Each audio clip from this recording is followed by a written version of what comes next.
Lang geleden het daar 'n koning en koningin gelewe. In 'n pragtige kasteel het hulle gewoon, hoog op 'n heuwel omring met 'n groen vallei het dit uitgetroon. In die kasteel was almal vrolik en bly. Die koning en koningin het hul mense met liefde begelei. Die koningin was egter soms hartseer, sy en die koning het 'n kind begeer. Onder die koning se mense was daar 12 wyse vroue.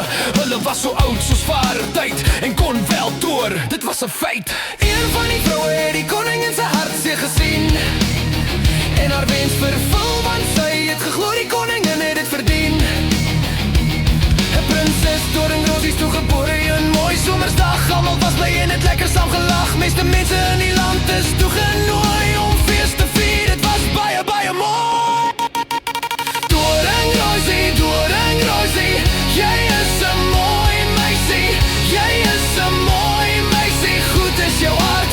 Jy is 'n skat. Doringrosie,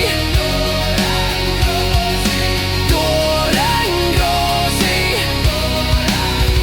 Die koning het egter vergeet om die 12de wyse vrou te nooi, en sy gesig het vertrek in 'n bleek ernstige plooi. Hy sou nog 'n fees moet hou om vir die vrou te wys hy het berou.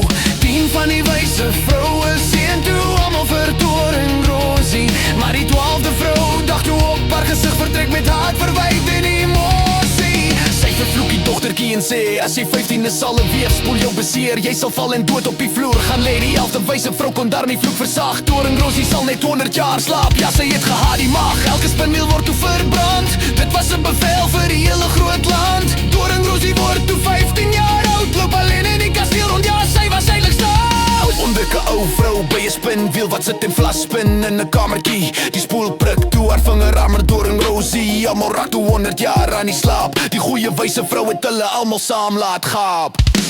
Doringrosie, Doringrosie, jy is 'n mooi meisie. Jy is 'n mooi meisie, goed is jou hart. Jy is 'n skat.